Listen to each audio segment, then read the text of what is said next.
Hi ಸ್ನೇಹಿತರೆ, ನಾನು ನಿಮ್ಮ ಪ್ರೀತಿಯ ಕಲಾ ಅನಿಲ್ ಕಿಚನ್ ಕ್ವೀನ್. ಇವತ್ತು ನಾನು ಮೀನು ತಂದಿದ್ದಾರೆ ನಮ್ಮ ಮನೆಯಲ್ಲಿ. ಎಲ್ಲ ಚೆನ್ನಾಗಿರೋ ಪೀಸಸ್ ಎಲ್ಲ ತೆಗೆದು ಫಿಶ್ ಕಬಾಬ್ಗೆ ಕಲಸಿಟ್ಬಿಟ್ಟು, ಮೀನ್ದು ತಲೆ ಪೀಸಸ್ ಬರುತ್ತಲ್ವ, ಅದು 6 ರಿಂದ 7 ಪೀಸ್ ಇತ್ತು. ಅದರಲ್ಲಿ ನಾನು ಸ್ಪೆಷಲ್ ಗೊಜ್ಜು ಮಾಡ್ತೀನಿ. ನೋಡಿ ಹೇಗೆ ಮಾಡೋದು ಅಂತ ತೋರಿಸ್ತೀನಿ. ಗೊಜ್ಜಿಗೆ ಏನೆಲ್ಲ ಬೇಕು: ಫಿಶ್ ತಲೆ ಗೊಜ್ಜದು, ಕರಿಬೇವು, ಈರುಳ್ಳಿ, ಟೊಮೊಟೊ, ಸ್ವಲ್ಪ ಖಾರದ ಪೌಡ್ರು, ಉಪ್ಪು ಒಂದೇ ಇದರಲ್ಲಿ ಹಾಕ್ಕೊಂಡಿದ್ದೀನಿ, ಮತ್ತು ಅರಿಶಿನ ಪೌಡ್ರು, ಹುಣಸೆಹಣ್ಣು ಹುಳಿ ಮತ್ತು ಸಾಂಬಾರು ಪೌಡರ್ 1 ಸ್ಪೂನಷ್ಟು ಹಾಕ್ಕೊಂಡಿದ್ದೀನಿ. ಓಕೆ, ಈಗ ನಾನು ಸ್ಟವ್ ಅಂಟಿಸ್ಕೊಂಡು ಒಂದು ಬಾಣಲಿ ಇಟ್ಕೊಂಡು ಆಯಿಲ್ ಹಾಕ್ಕೋತೀನಿ. ಫ್ರೀಡಮ್ ರೀಫಂಡ್ ಆಯಿಲ್ನ ಹಾಕ್ತೀನಿ. ಒಂದು 2-3 ಸ್ಪೂನಷ್ಟು ಹಾಕಬೇಕು ಆಯಿಲು. ಒಂದು 2 ಸ್ಪೂನ್ ಹಾಕಿದ್ದೀನಿ ನಾನು.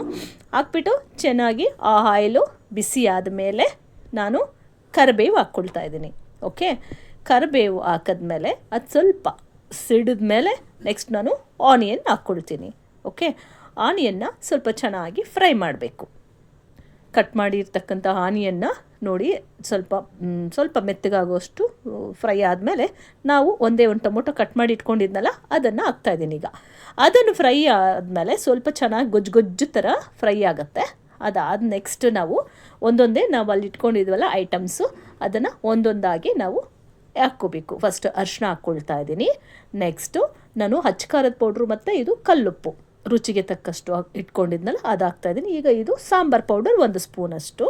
ನೆಕ್ಸ್ಟು ಸ್ವಲ್ಪ ಕಲಿಸ್ಕೊಂಬಿಟ್ಟು ನೆಕ್ಸ್ಟ್ ನಾನು ಹುಣಸೆಹಣ್ಣು ಹುಳಿ ಅಲ್ಲಿ ಹಿಂಡಿಟ್ಕೊಂಡಿದ್ದೀನಲ್ವ, ಅದನ್ನು ಹಾಕ್ಕೊಂಬಿಡ್ತೀನಿ.